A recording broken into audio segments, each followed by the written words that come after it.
Need for Speed Carbon. Man, imagine what we could have had. Coming hot on the heels of Most Wanted, the most popular and the best-selling NFS game in existence. Carbon had every door open and every single opportunity to make it big. It was the long-awaited sequel to Most Wanted. It was another guaranteed hit.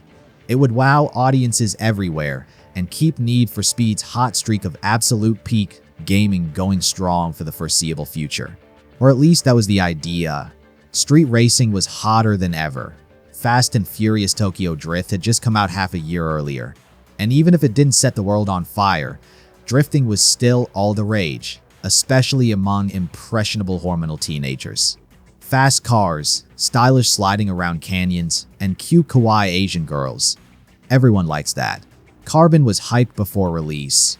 Everyone expected to be drift kings in their own mind and have tens or maybe even hundreds of hours of the best arcade racing ever, just like it was when Most Wanted came out. It had all the chances to be the savior of racing fans everywhere, be the best arcade racing game ever made, and return NFS to the absolute peak of racing games everywhere. Carbon came out during the Halloween season of 2006, and that's where shit hit the fan. I still remember reading a review of Carbon in local PC gaming magazine and marveling at all the crazy cool cars and apparently awesome gameplay. All the tuning and territorial battle features just blew my mind. I was excited beyond belief. Remember, this was in 2006. Back then, only like every third household in Europe had internet. YouTube was still a relatively new thing, so magazines were the only way to get hyped and learn about new stuff. As a 12-year-old, one weekend I managed to sneak in a local PC hardware store and buy Carbon with like all the money I've had saved by that point. Rushing home, I put the disc into my computer and prepared myself for days and days of feverish races with some of the coolest cars ever made. Maybe even an entire month of gameplay. Before the game even finished installing, I already had daydreams about playing it every single day after coming home from school and how I would spend hours exploring every corner of the map for secrets, Easter eggs, or hidden bonuses.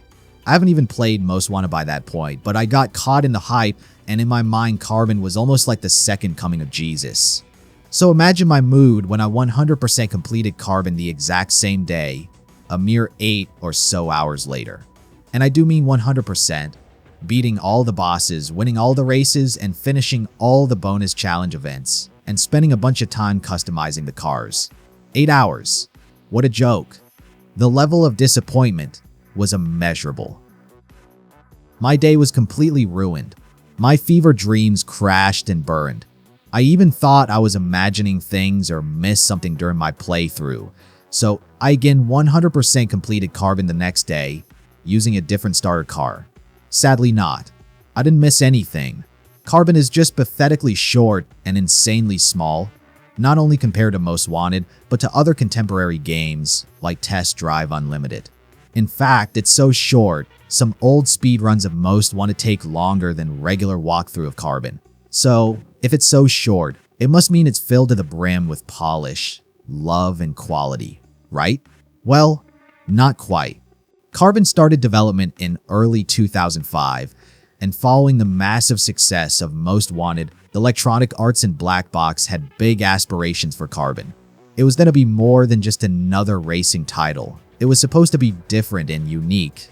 While it ended up being an immediate and direct sequel to the story of Most Wanted, initially it was specifically designed not to be Most Wanted 2. Taking inspiration from real-life racing clubs, Carbon started development as a group-based racer, where the player would drive along AI teammates and participate in a turf war against other crews.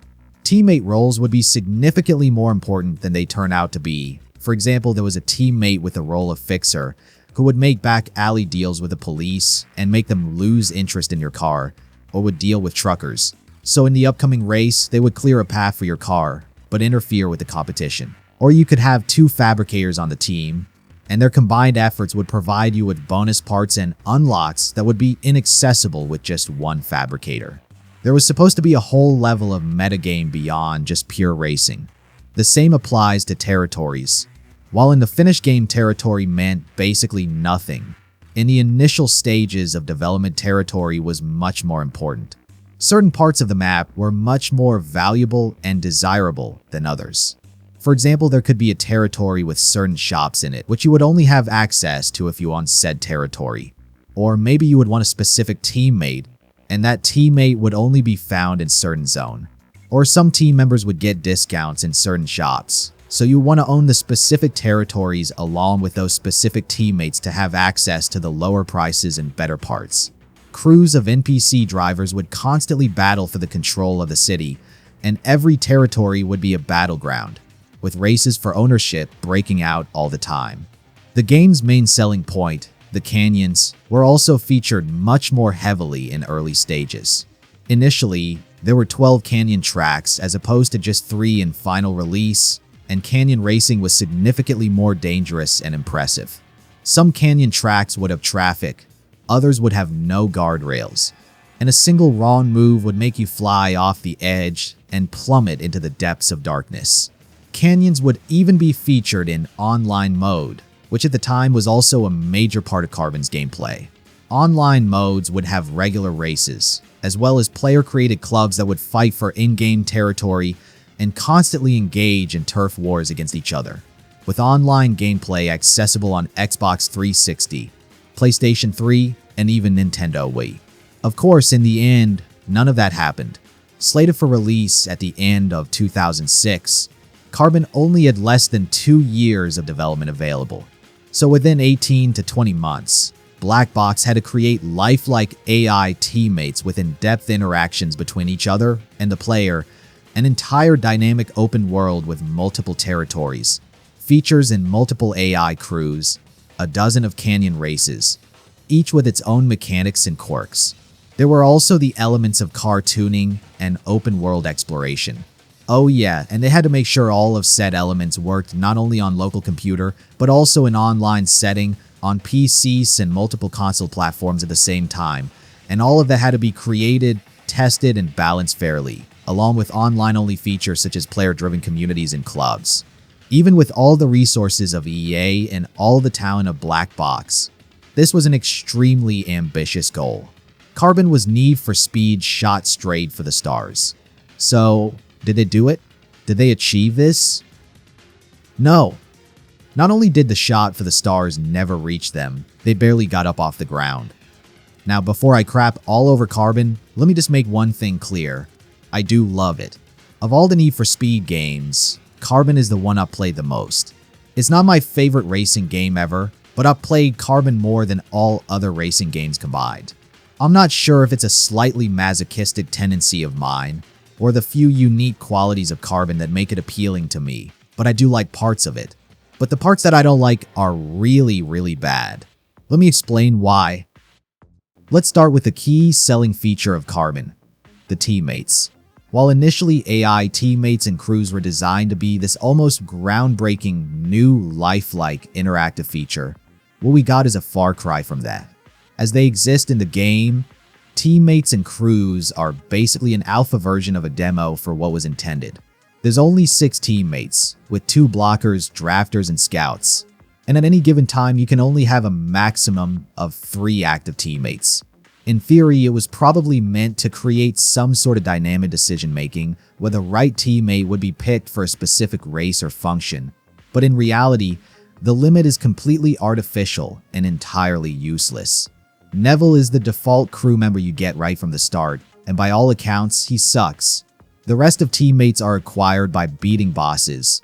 The only variation from playthrough to playthrough is the order you acquire said teammates, depending on which territory you start with. And they're unbalanced as hell, in both roles and bonuses they provide. Blockers like Neville and Samson are almost entirely useless. Not only are they situational as hell, their whole purpose is almost pointless. In theory, they should let you win easier by blocking opponents. In practice, they either miss entirely, can't catch up, or in most cases, you're just so far ahead. There's literally no point in blocking anything. And not only are they extremely limited in usability, they must be in range of opponents to even be activatable. In Carbon, 90% of time you're so far ahead of opponents, you're automatically out of the range of blockers and their effects. What's even worse for blockers, not even their passive bonuses can redeem them. Neville gives 200 bonus cash for victories, but that's entirely pointless since Samson gives 10% cash bonus per win per race, which almost always is more than just 200.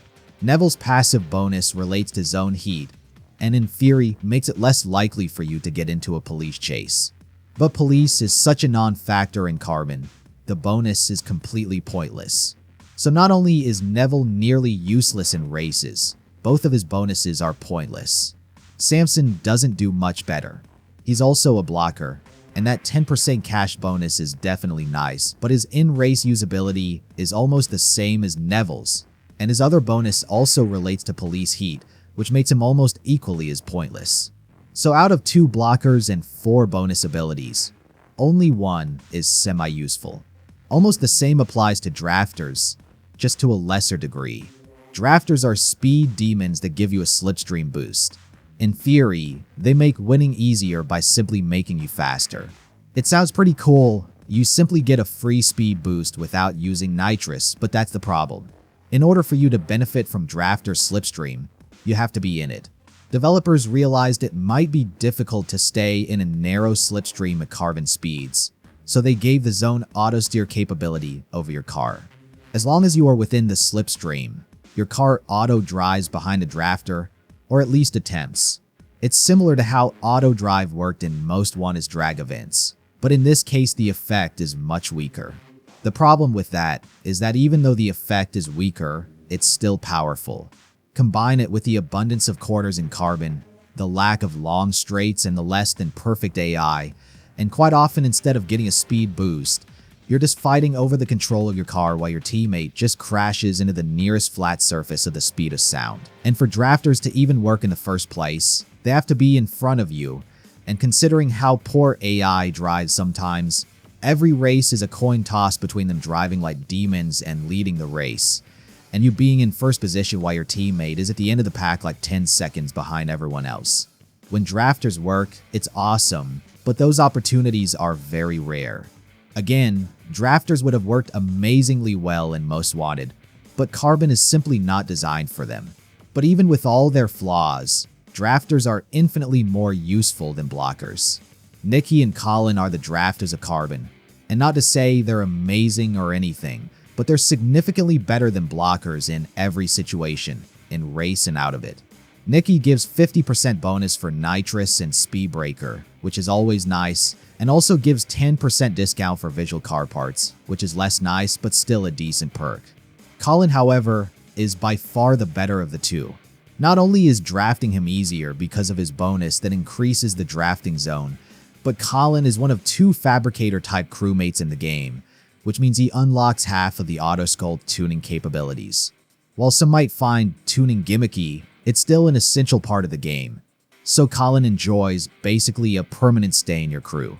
But even the drafters pale in comparison to scouts, easily the most useful and most unbalanced part of the entire mechanic. Scouts are insanely overpowered. The purpose of scouts is to drive ahead of you and find all the shortcuts and secret paths that may give you an advantage, and mark them on your minimap. This feature is inherently broken as hell. In Carbon, most of the time you're in front of the pack, and since scouts have to be in front of you, they get these insane power boosts all the time that just turn them into rockets. Not all races feature crew members, but in those that do, because of how scouts work, there's a significantly higher chance that the scout will win the race. And since AI opponents don't use crew member abilities, this alone gives you an insane advantage over everything. Even if you drive completely relaxed and without much trouble, because Scout by design has to be in front of you all the time, they will win the race. Be it sprint, circuit, or speed trap, Scouts are always the best choice. The Scouts are Yumi and Sal, and out of the 2, Sal is unlocked almost immediately at the start of the game. All you need is to win 5 races. So basically from the very start of the game, you're provided with pretty much a free victory hack. It doesn't work all the time, just majority of the time, but that's enough to almost trivialize races. This is also one of the reasons why Carbon is so short. With Scouts, the vast majority of races are won on the very first attempt with not much effort. Sal specifically is also a permanent member of the crew because as a fabricator, he unlocks the second part of AutoSculpt, giving access to the entire mechanic. Yumi is the other scout. She is unlocked after defeating Kenji, and she's just as overpowered as Sao. But in addition to that, she also gives a decent nitrous boost in races and a 10% discount on performance parts. And performance parts are the ones that are actually expensive, so even just 10% discount is massive, especially when buying the best tier 3 parts. So she also most of the time is just permanently active. So out of 6 crew members, 3 are almost irrelevant, 3 are always active, only 2 are useful, and there's only 1 that should be brought into every race. To say this system is underdeveloped is a massive understatement. Not only is current crew member system light years away from what it was meant to be during start of development, it doesn't even reach the point where it could be considered even good. Scouts are so insanely overpowered, they make every single other role basically irrelevant, and AutoSculpt being tied to active crew members also makes the non-AutoSculpt related crew members meaningless. Police and Carbon are pointless and completely irrelevant, so any ability that even remotely relates to the police is also pointless and irrelevant. Colin, Sal, and Yumi are so useful and so powerful. The other crew members might not even exist. They're literally never used. Very shaky team member AI also doesn't help.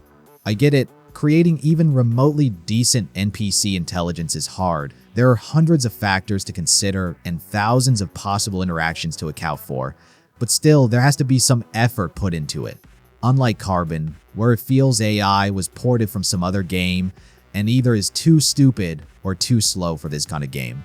I mentioned scouts being overpowered, but there's a massive downside to their power. They're complete brain-dead idiots. It's not as noticeable with Yumi, but Sal in particular is hilariously bad. His favorite thing in the entire creation is to drive in front of you and hit the brakes. Literally 80% of his entire function is just brake checking you, which is not only infuriating because by their very design scouts are meant to be followed by player, but also because they play voice lines that make it sound like it's your fault they're complete idiots. It's annoying most of the time, but on those rare occasions you actually lose a race because your dumbass teammate brake checked you. Those moments just make your blood boil. Well, you winning, son? The entire idea is so limited and underdeveloped, it feels more like a tech demo or a placeholder left from alpha version of the game. And it's even more sad because the parts for an incredible team-based system are all there. If the races were more varied, longer, or harder, crew members would be much more important. If the key game mechanics like AutoSculpt weren't tied to specific team members, there would be more freedom to choose who you want to ride with, and the options for each race would be much more varied and dynamic. If the police and Carbon were more active, there would be an actual reason to use the crew mates that deal with police-related affairs. If scouts weren't so overpowered, there would actually be a reason to use other classes. If Carbon featured more straight roads and highways, there would be a reason to use drafters. Like, you can see where I'm going with this. The whole AI teammate system is an absolute mess. It would have worked decently well in Most Wanted, maybe Hot Pursuit, or even something like Underground, but in Carbon specifically, the whole system falls apart. There's just not enough depth and polish for the system to make any sense. The situation is not any better with enemy crews, where during development Carbon was supposed to have a dozen crews constantly fighting for territory across a city-wide battleground. The final game only has 4 official and a bunch of no-name filler crews. 3 initial territories are controlled by one of 3 big boy crews, each representing a different class of car. TFK represent exotics, Bushido are tuners, and 21st Street crew are muscle cars. The last crew, Stack Deck, is a combination of 3 classes and controls the last territory. Depending on which starter car you chose, you will start in one of the 3 territories. But that is the only actual dynamic in the whole system. Regardless of what your starter car is, eventually you'll defeat all the starting crews and take over their territory, at which time the last zone will open. That's the absolute extent of the major crew system. Minor crews are almost irrelevant entirely. The only interaction you have with them is them challenging your own territories from time to time. But since repeated races don't actually give anything, and the monetary reward is absolutely pathetic, there's no reason to even play those races. I generally ignore them altogether, except for when a territory is lost before the boss of the zone is beaten. As to challenge the boss, you need to own 100% of territories. You don't even need to complete every race to own the territory. You just need to win the majority. Winning races and owning territories provides certain unlocks, but once you already have those things unlocked or have the boss beaten, there is literally no reason to go and play more races or fight back against minor crews trying to take over your territories. All of that is just an artificial padding of the game time. The same applies to the police.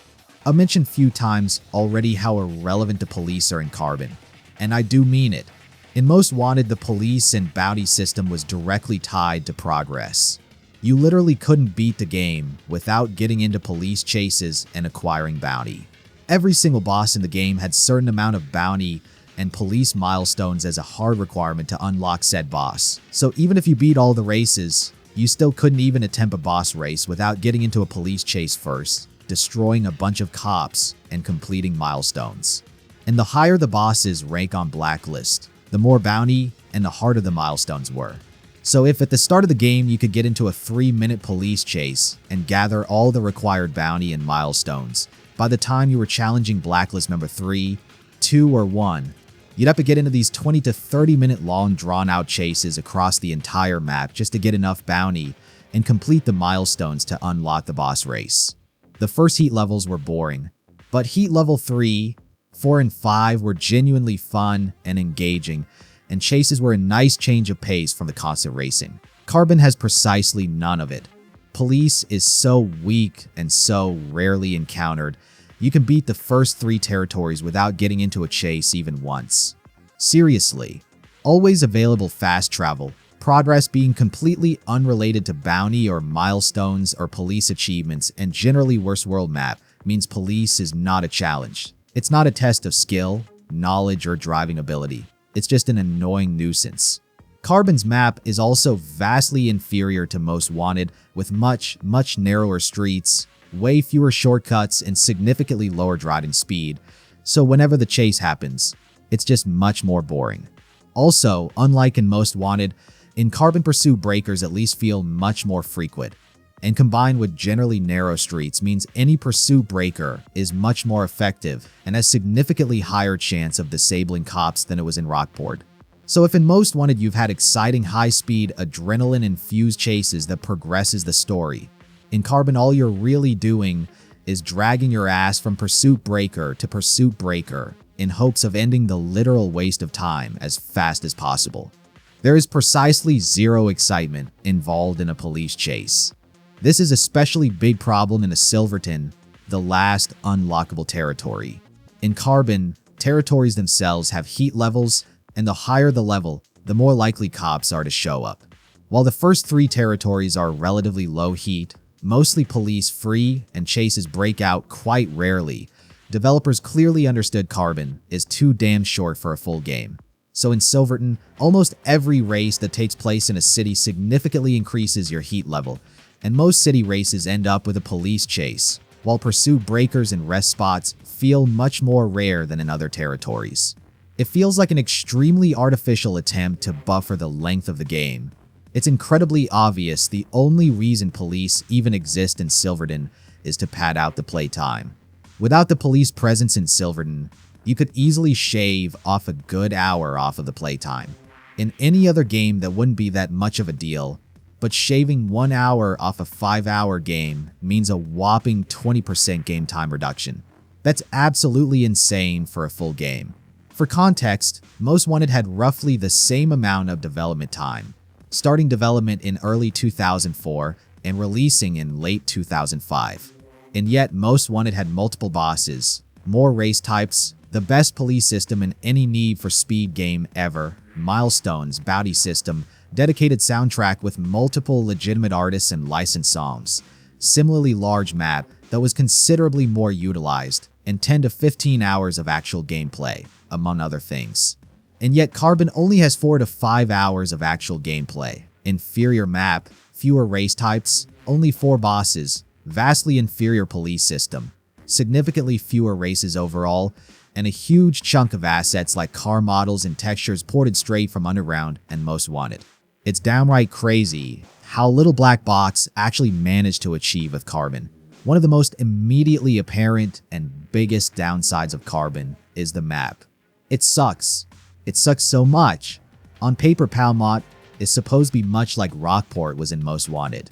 Distinct territories, every zone having its own unique features and overall theme. At least that was the idea, but what we got is nothing even close. With a few exceptions, every place in Carbon looks like every other place in Carbon.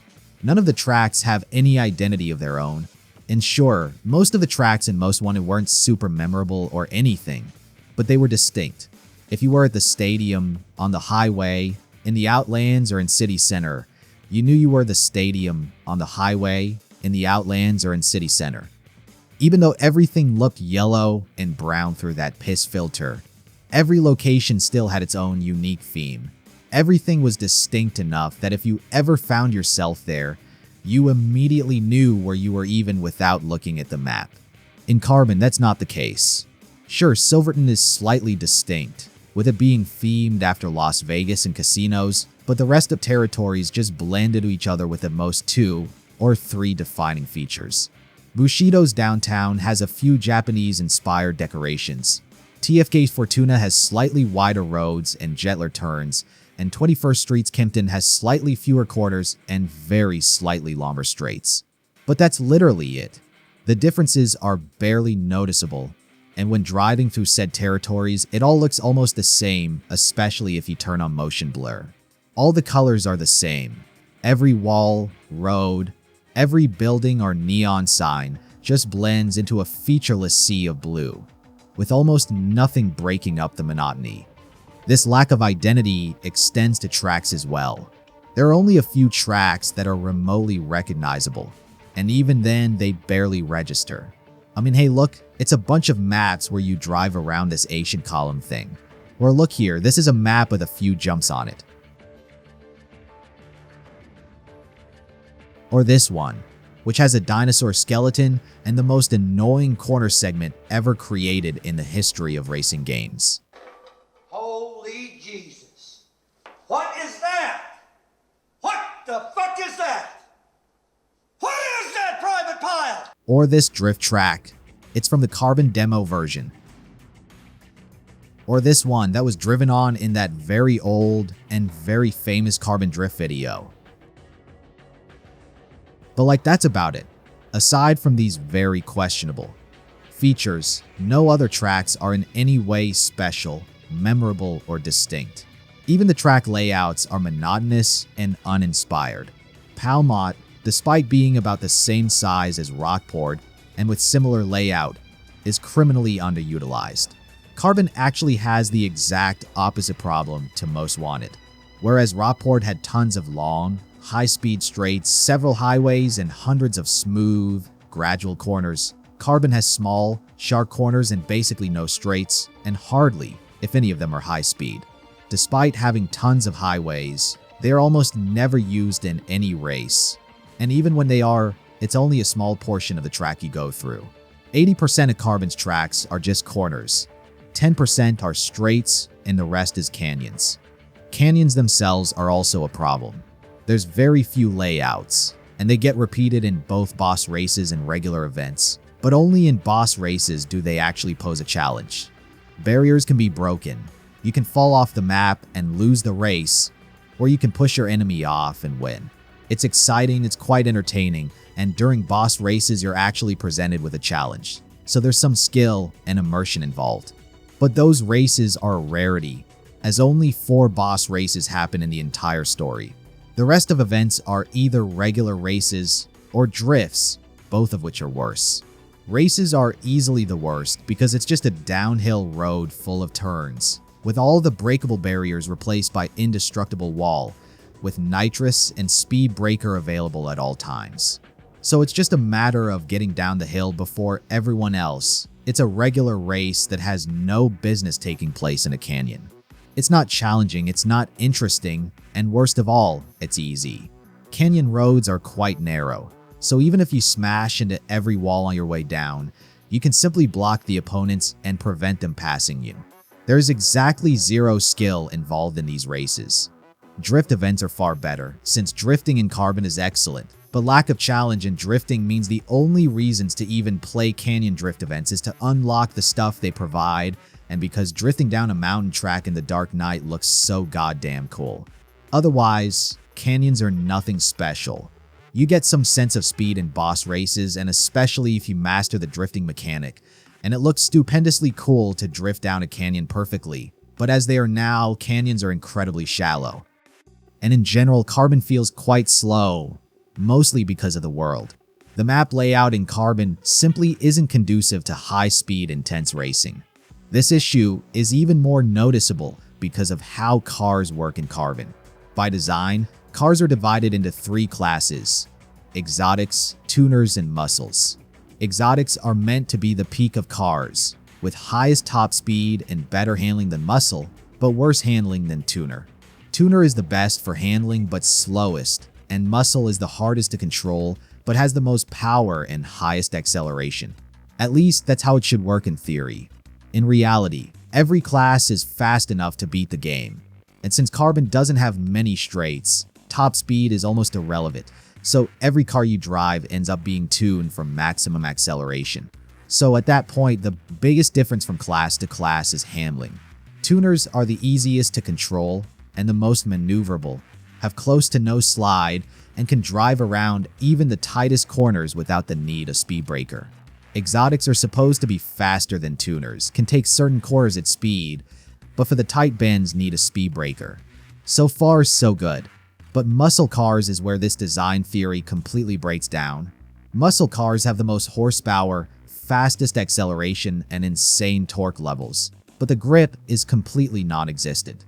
Even if you tune your car for maximum grip, muscle cars still slide around the road with zero grip whatsoever. Why is that a problem? I hear you asking. I already said muscle is hardest to control. The problem is the completely messed up ratios. Exotics have the highest top speed, worse handling than tuners, and lower acceleration than muscle, but still control quite well and accelerate like 80% as fast as muscle cars. Tuners are slower than both exotics and muscles, but still accelerate almost as fast as exotics, and got the most grip at the cost of lower top speed. But muscle cars, despite accelerating the fastest, only have maybe 20% of the control of exotics and like 10% of the grip of tuners. It's completely out of proportions. It's not like they accelerate twice or thrice as fast, at most 20% or 30% faster than exotics. So muscle cars trade maybe 20 to 30% more acceleration for at least 5 times less grip than other cars. Look at this. I'm driving Angie's Dodge Charger, and whenever I turn more than 1 degree, car goes off into a slide. And you can't recover from the slide, you have to let it end. You simply have no other option. Even if you try to counter steer, your inputs are basically ignored and the car still continues to slide until at some point 20 years later it miraculously finds a touch of grip and you gain back control. This is exactly opposite problem to Most Wanted, where you couldn't force a car to slide even if you threatened its life, except turned up to 11. Early game muscle cars are literally impossible to drive properly. The grip just doesn't exist. Combine it with tons of power and a tendency to understeer, and you've got basically a cow on ice skates. Even speed breaker doesn't help too much, since in Carbon, while still strong, it has considerably less steering power than in Most Wanted. It does help occasionally, but not always. In fact, muscle cars are so screwed up at early levels, collisions with walls is almost the only way to drive. Smashing your rear end into a wall to align front wheels with the rear wheels is the most assured way of regaining any control. This problem is partially fixed later in the game, as in-game muscle cars have slightly more grip and the upgradable parts are better, so you end up with a more grippy car, but lack of grip never disappears. Compared to exotics or tuners, former of which can be modded for almost absolute grip and latter has no grip issues to begin with, muscle cars feel significantly inferior to everything else. Don't get me wrong, muscle cars are still stupid powerful, especially later in the game, but at that point, with better parts and generally better base stats, grip problem is reduced, but other problems like insane understeer creep up their ugly head, so you're trading one type of torture's control for another. I know it seems like I'm complaining a lot about the lack of grip, but it really is a massive problem, considering Carbon's general abundance of corners and lack of straights. Like, look at this here, part of a road and tune a race. What the hell even is this nonsense? Who designed it? Who looked at it and decided it was a good fun feature for a race? 12 alternating corners within like 300 meters of road, some that are 90 degrees, some that basically require you to turn your car around. What place does this have in a supposedly high-speed racing game? Who was the one schmuck who decided, yes, this is what racing gamers want? A portion of a road that slows any race down to a crawl. Are they serious? And while it's the worst corner piece in any racing game ever, Carbon is full of corners not quite bad as this, but still awful ones. 70, 80, 90, or even 110-degree corners are everywhere, especially in Bushido's territory. So driving a muscle car like 50% of your concentration is directed simply at staying on the road. Actually winning against opponents comes second. Maybe that's why scouts are so overpowered. They're meant to win you races while you struggle to stay on the road.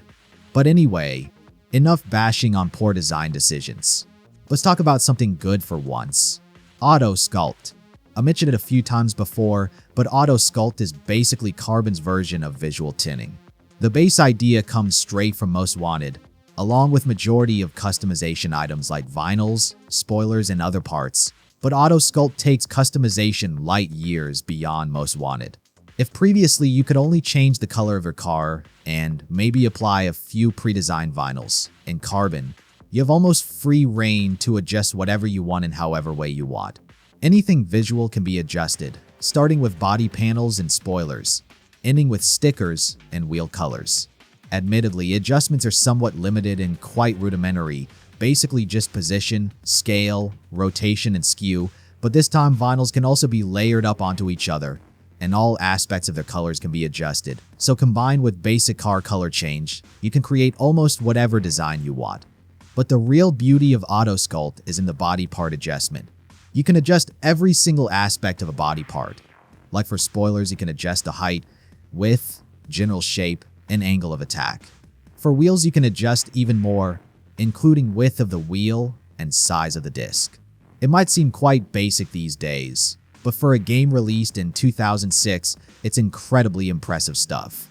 With some time and effort, you can create a truly unique vehicle with every single aspect adjusted just the way you like it. And if you don't want to meddle with AutoSculpt, the aftermarket section has some excellent pre-designed stuff. And for most cars, the aftermarket stuff looks significantly cooler than it did in Most Wanted. So there's a high chance you will find something you like, and if you don't, you could just make it yourself. This tuning system is easily one of very few highlights of Carbon, and it's completely amazing. But it's not without drawbacks, however. You can't use AutoSculpt at all unless you hire Colin or Sal, and full capabilities of a system only unlock after you've hired both. And if you really want to unlock everything like custom spoilers and colors, you'll also have to complete the challenge series. But that's actually a benefit, since challenge series are relatively quick, but add a nice change of pace to otherwise monotonous game. The other problem is car tiers. Every car class is separated into 3 tiers of cars. Tier 1 cars are the basic cars you start with. Tier 2 cars are slightly better, usually unlocked after you beat second zone, or one from bosses. And Tier 3 cars are endgame cars, most expensive and most powerful. Normally, that wouldn't be much of an issue, but Carbon is so damn short. It doesn't make any sense at all to upgrade Tier 1 or Tier 2 cars. I'd say on average it takes like 10 to 15 minutes to pimp out car in a way you want. So if you'd be doing that for Tier 1 cars, all the time you spent customizing the car would be like 20% of the entire time you'll have that car for. I mean, going from Tier 1 car to Tier 2 takes maybe 50 minutes of game time, 1 hour if you're not rushing. At which point you'll switch the car entirely, because your old car will be completely outclassed, and all your customization will be lost. Tier 2 takes maybe an hour and a half to 2 hours, so at this point you might start customizing the car, but then again it's also pretty short, and Tier 3 cars will destroy whatever Tier 2 poverty spec automobile you drive. So naturally, there's a tendency to hold off on customization until you've reached Tier 3 and bought the in-game car that you want, which means the whole AutoSculpt system ends up being used once. Well, maybe twice if you chose to upgrade your Tier 2 car or get multiple Tier 3 cars. For what was definitely one of the key focus points during development, so consumed very significant amount of time, manpower, and effort, you can't help but think if they spent that time elsewhere, maybe the game overall would be better. Because now you've got a killer system that the player barely experiences, so it feels kind of like a waste. And remember, this is a most wanted. There is no reason to own multiple cars, one for police, one for races like it was back then. You can easily beat Carbon by getting only one car from each tier, or even get just 2 cars, Tier 1, and then jump to Tier 3. It's not going to be easy, but it can be done. There's absolutely no reason to obtain and customize more than one starter, one middle, and one end-game car. The performance tuning system, though, comes straight from the most wanted with basically no changes, except for UI. Where previously you had to buy the part, exit to free roam, open a menu, and only then be able to adjust its performance. Now you can do that right in the part selection screen. So, that's better, I guess. Although, even this system is not without flaws. They rushed Carbon so much, the developers messed up the steering values.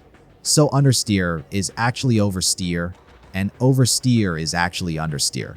It's a game code issue that would have taken like 2 minutes to fix, but because Carbon was rushed as hell, there's a decent chance Carbon either wasn't play-tested at all, or playtest was quite poor, so bugs like this were left unfixed.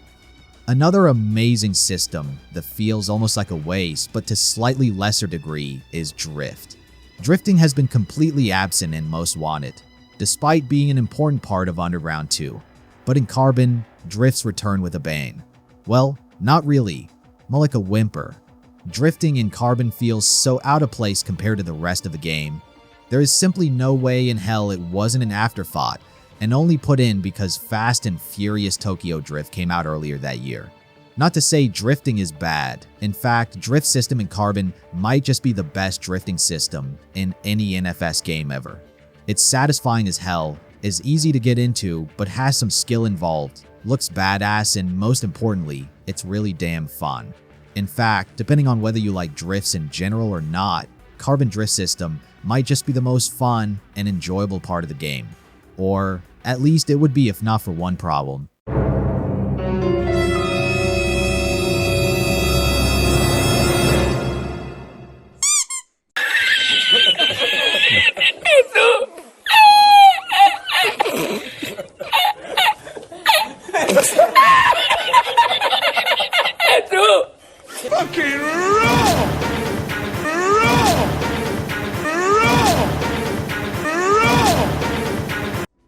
It's stupid easy. Like seriously, it's downright insane how unbelievably easy it is. There is literally no challenge. There is nothing that even begins to approach a challenge. It's so damn stupid. The scores set for AI opponents are unbelievably pathetic. One-armed sleeping monkey sliding down on its own shit could go down the track blindfolded and crashing into every single wall on every turn and would still win. If anything, it would be considerably harder to lose a drifting event than to win it. It's as if in their rush to add the drifting system, developers didn't even communicate with each other, so someone just guessed what the drift values could be, or someone used current values as a placeholder to be changed to actual values later, but nobody changed it before release. Like, check this nonsense out. I've tried drifting a goddamn fire truck and still managed to score several times more points than AI opponents on my very first attempt, which involved several massive crashes into walls and basically no drift done on the first lap of the race. That's how ridiculous NPC score values are. And in general, drift in Carbon seems like it comes from an entirely different game. Drifting uses completely different physics, grip model, handling values, acceleration, speed, and control mechanics than the rest of the game. That's why cars in drift events slide out on track with no issues, but in any other event or open world, can't be forced to slide as easily and with as much control. It's entirely different inertia, car mass, grip, and control scheme. In fact, the feeling is so drastically different. If the cars didn't share the same textures, you wouldn't even guess drifting and regular races came from the same game. It's just so different. But it's glorious. Drifting system has enough depth that it could be its own entire game. Every car drifts in a completely different and unique way. And if you spend some time getting adjusted to the system, you really start to become one with the car. Every movement, every twitch, and every input goes directly into your brain, causing massive release of endorphins. It's immensely satisfying. Pulling off perfect drifts on a circuit tracks might rival a handjob, but going down a canyon with cyborg-like precision and winning in a massive way is on the same level as getting laid with world's hottest chick. It's pure awesomeness. Of all the things in Carbon, the drifting system is easily the best aspect and the biggest downfall. If only it was harder, it would be much more enjoyable. If there were more tracks to drift, the system would be more interesting and involve more skill.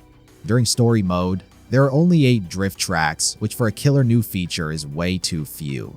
I mean, sure, Carbon only has 66 races in the story mode in general, plus a few boss races, but still, just 8 drift events for what is one of the key selling points of Carbon is pathetic.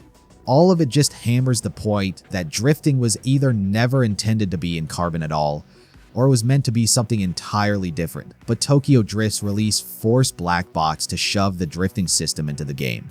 It's truly a shame, because ignoring the shortcomings, all of which were caused by lack of time or commitment, the drift system in Carbon is stupendously good. Over the last 15 years or so, I haven't played Carbon all that often, but whenever I return to it, drift races almost exclusively were the only races I'd play. By some absolute miracle, Black Box managed to get drifting just right in Carbon. Sure, it's not realistic. Yes, it doesn't follow real-world physics. It's absolutely limited and not as developed as it could have been with more time and budget and manpower. But it's still special. It's still immensely satisfying and insanely enjoyable. This is the best legacy Carbon has ever had. Usually I don't really care about game mods or fan-made fixes and patches because I'm just fun like that, but in case of drifting, I highly recommend you seek out a fix or adjustment mod that fixes the drift issues. All of the downfalls of drift are more like oversights than key faults, so everything is relatively easy to fix. And properly balanced and adjusted drift mode in Carbon would be a thing of absolute beauty. It's straight up insane how good it is, and if you were presented with an actual challenge on more varied tracks and had to develop actual skills, it would be simply perfect. It's by far the most satisfying drift in any racing game ever. None of that break to drift stuff that's popular in modern racers. None of the ancient uncontrollable Underground 2 stuff, just pure, perfectly balanced, and enormously enjoyable proper drift action. Visually, just like everywhere else, Carbon is good but compromised. For a 2006 game, it still looks decent. And because it lacks the piss filter of Most Wanted, Carbon's more vibrant colors and overall more pleasing aesthetics still hold up really well. Cars are detailed and enjoyable to look at. There's much more variation in color from car to car, and overall it's more appealing to look at. But the monotonous color scheme of the rest of the game is really nothing special. As opposed to Most Wanted, where all the action happened during daytime, in Carbon it's night. In theory, it doesn't sound that bad, but Most Wanted managed to achieve much more with daytime than Carbon does with night.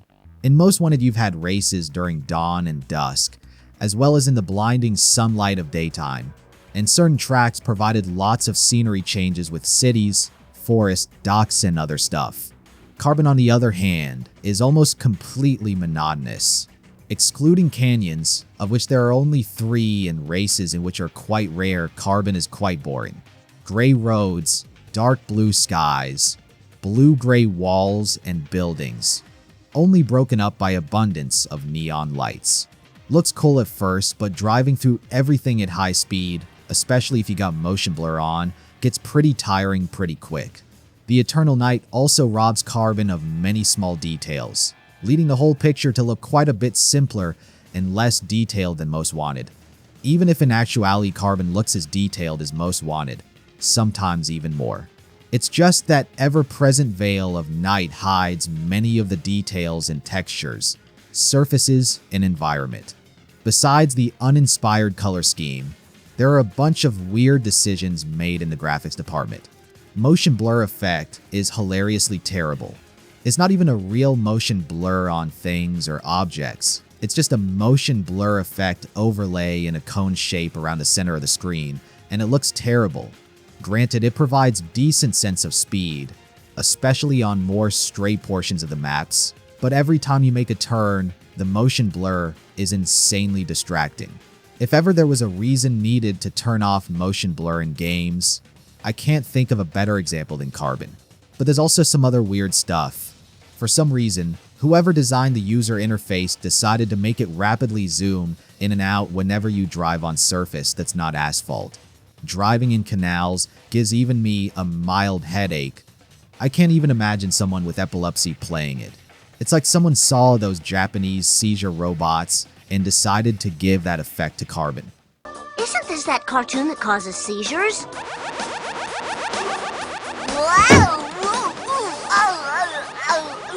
Audio side doesn't do any better. In Most Wanted and even Underground, we've had pretty awesome soundtrack filled with dedicated songs from talented artists like Snoop Dogg, Papa Roach, Selweller, The Doors, Hyper, Rise Against, Spiderbait, and others. But in Carbon, that's different. Almost everything you hear are generic electronic background music songs. Don't get me wrong, they do fit Carbon and some of them even sound pretty damn cool, but overall, music lacks identity. The background music is only like a step above ambient elevator music. There's nothing special or interesting about it. Gone is Selweller. Gone is Unwritten Law. Gone is Bullet for My Valentine. And the audio side of things is definitely all worse for it. But there are a few standouts. Few tracks that are particularly good, at least when you hear them.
The rest of the tracks that actually play most of the time all sound quite similar, or at least similar enough to where they all blend into basically just ambient noise in the background. But the Canyon Races is where music really does elevate the gameplay to a whole new level. Canyon music is actually quite awesome. There are 4 dedicated canyon tracks for each of the boss races, and every single one is awesome. They do sound similar enough that one might be forgiven for thinking they're actually the same track, but still, they're pretty amazing. Dark, intense, and blood-boiling, they create just enough tension to amplify already pretty damn cool canyon duels. I'd even call them eerie, or even haunting. If anything, I'd say canyon duels in Carbon are only as cool as they are because of the soundtracks. Just listen to this.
It's really the excellence of musical execution. I can't imagine any other music present in the canyons. It's just so unbelievably fitting. While canyons themselves are a letdown all things considered, their musical themes are insanely well made and are by far the most memorable and enjoyable tracks in all of Carbon. So then, after 8,263 words, what is the verdict on Carbon? It plays and feels like barely more than a demo for an actual game. But it's a prototype for Most Wanted 2, except only like halfway there, so maybe Most Wanted 1.5. Almost everything carried over from Underground 2 and Most Wanted is there, and it works, just in reduced capacity. Police neutered, open world basically pointless, blacklist reduced to only 4 members, with each being just a little more than a cardboard cutout. Almost everything new that Carbon has as its own killer feature is good, especially stuff like AutoSculpt and drift mode, but everything has drawbacks or shortcomings, or simply feels like it doesn't fit in with the rest of the game. Every idea that went into Carbon is underdeveloped and hampered by every other underdeveloped idea. Not everything is bad, and nothing is straight up terrible, but it all feels quite far away from being good. If Carbon had an extra year, or even just 6 months of dev time, it could have been as great as Most Wanted, or maybe even greater. But as it is now, it's far, far from perfect. It's like most of the ideas were thought up, started development, and then like 60% of the way there the work was either abandoned, or development team ran out of time or money. Maybe development was harder than expected. Maybe they couldn't do it. Maybe it was too hard. Who knows? But one thing is clear. All these shortcomings really hurt Carbon.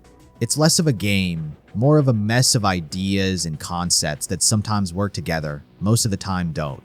Not one feature is developed to its end. And because of it, Carbon has nothing that truly gives it its own identity. Canyon races are the closest thing to identity it has, but even then it's incomplete. Carbon really has shattered personality because of it.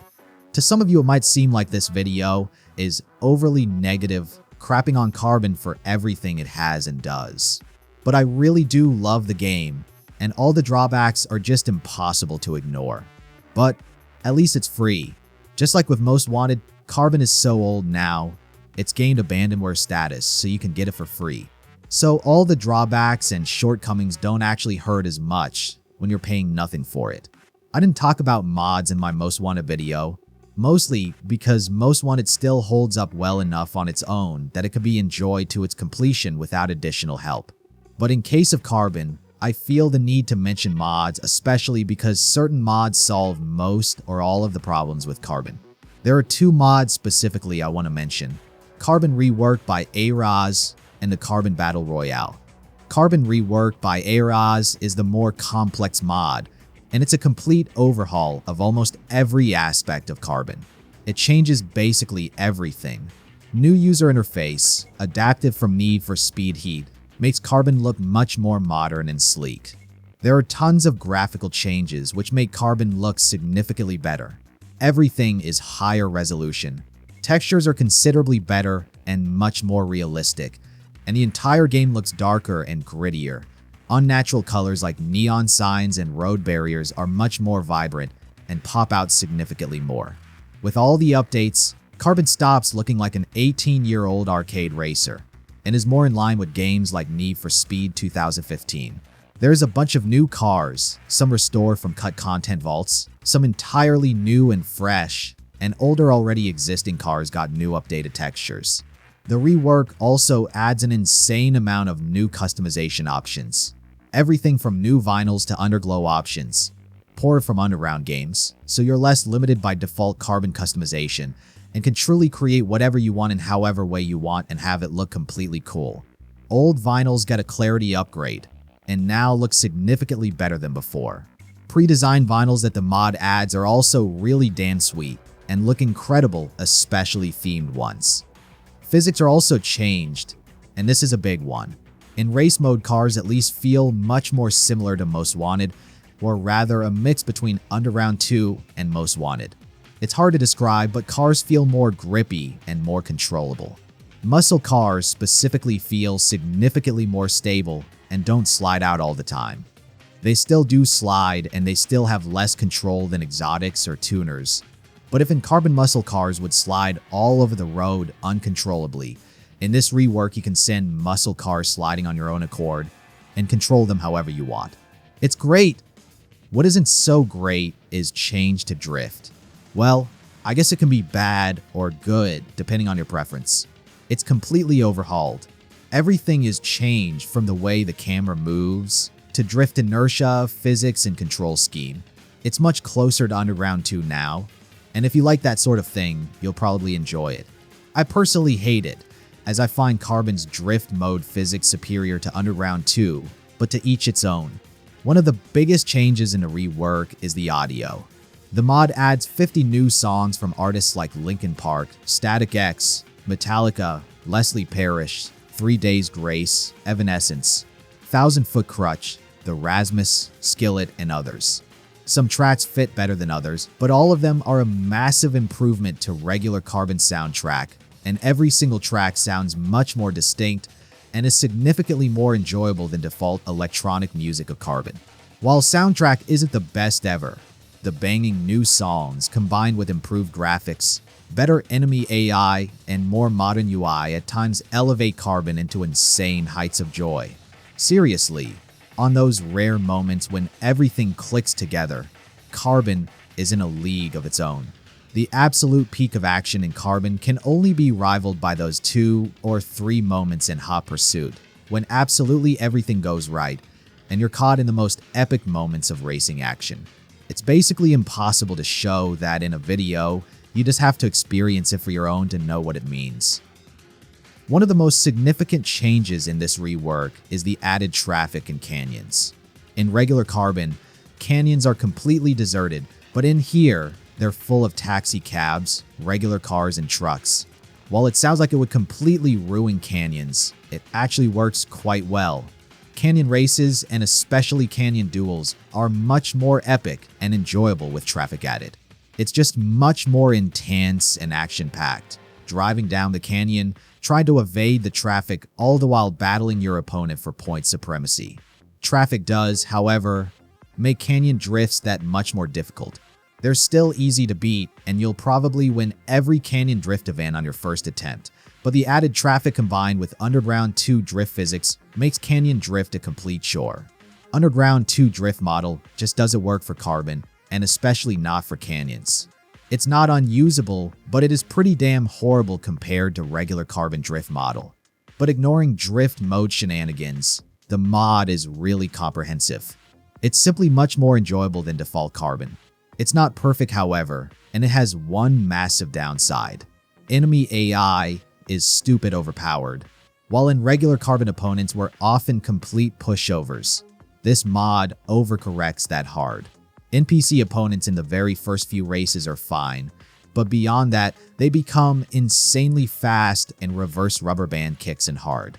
The faster you try to go, the faster they're flying away from you. After the first 5 or 6 races, you won't be winning a single event. Even your crewmates are nerfed, or rather opponents are just too damn fast, so you can't even rely on your scout teammates to win. It's just insane how hard the game becomes. There is a fix for that, however. You do need an external tool called NFS Volteed. With it, you can change the AI opponent's speed and acceleration values, and make them much more manageable. They're still much tougher than in Carbon, so they still present a challenge, but they're much easier to deal with and overall make the game significantly more enjoyable. I haven't played all the mods for Carbon that have ever existed, but out of those I have played, Carbon Reworked is definitely one of the most impressive ones. It's just a massive overall improvement over regular Carbon.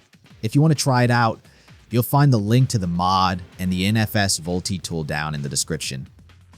The other mod is Carbon Battle Royale. It's not as technologically complex as Carbon Rework, doesn't change the visuals or the audio, but it is a content mod, so what it does is a complete overhaul of the gameplay and the story. An entirely new area is added, the Outer City. All the race events are completely changed, new ones are added, and even the very start is changed, now lining up much better with Carbon's storyline, and the story itself is much more linear and easier to grasp than before. There's over 100 new playable races, over 40 new challenge series events with various rewards. Over 20 new cars are added, all with working customization and tons of new parts. Some are entirely new creations, built from the ground up for maximum optimization and tuning capabilities. Some were restored as cut content from Carbon's development. Default car classes of muscles, exotics, and tuners are changed. Now there's boost, race, and drift class. There's much more emphasis placed on car specialization. A certain car will only be good for a certain type of event. So now there's an actual reason to own multiple cars, tune them for appropriate events, and actually engage in auto-sculpt capabilities. Race cars have the best top speed and grip and are the ideal choice for sprint, circuit, checkpoint, or knockout events. Boost class has the best acceleration and the worst handling, but they're the absolute best choice for canyon events like races and duels. Their insane acceleration also makes them ideal for speed trap events. Drift cars are the slowest, but have the perfect amount of grip for dominating drift events.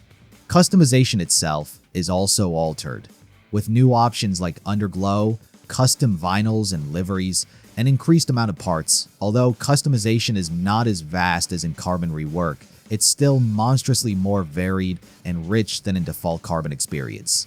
Some previously unavailable tuning upgrades were also unlocked, so tuning system is now considerably richer than before in both visual and performance tuning. But the real shining star of the mod is the racing. Racing is completely changed. Races now utilize much more of the map, including the highways and areas that were completely untouched in original Carbon.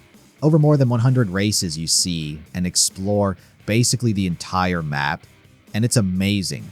Races are generally longer, but because highways see much more action, races are significantly faster and much more interesting. Add to that the chance to see some areas of Carbon you've probably never seen before and the abundance of cars to drive, and you've got yourself a recipe for a really good time. Racing feels much closer to Most Wanted, where almost all races used highways in one way or another. While in Most Wanted the map layout made for some interesting high-speed races, even if the track wasn't comprised exclusively on highways. Because of how cramped and full of corners Carbon races were, getting out into the high-speed roads is an immense joy and a massive breath of fresh air. Aside from just purely new additions, the mod also fixes a bunch of errors that remained in base Carbon all the way from development. AI opponents were also balanced, so now racing is much more enjoyable and presents an actual challenge. It's not a walk in the park anymore. However, the mod is not perfect. It's fan-made and isn't 100% bug fixed, so sometimes there are glitches or bugs. In some races you can't use nitrous. Sometimes when adding custom visual parts in Garage, the camera doesn't turn how it should, and sometimes the audio can glitch out. However, all of these bugs are minuscule in comparison to all the gameplay benefits we get, including overhaul of story, immense increase in event amount and quality, and all the custom stuff that's added. Of the two mods, Battle Royale is much smaller, is much easier to install, and offers much more and much richer actual content. I highly recommend it. With it, Carbon becomes an entirely new beast. It feels like much more of a complete game rather than just a demo of what could have been. Overall, the mod takes 10 hours or more to beat, and all those hours are spent being much more entertained and engaged than in regular Carbon. I'd even go as far to say Battle Royale is probably the best way to experience Carbon. It's the definitive gameplay mod. If you want to try it out, you'll find a link in the description. If you don't want the mods, you'll also find a link to normal unmodded Carbon in the description, so you can try it out for yourself. It's small, it's old, and it's easy to run on basically any system, so I highly recommend to try it out. It's not the best Need for Speed ever. It didn't break the sales records. It wasn't and will never be the definitive arcade racer. But it tried to be different. It tried some new stuff. It doesn't have an identity of its own, but maybe that's what separates it from the botch. And even if it failed in its efforts, it's still special. Go play it.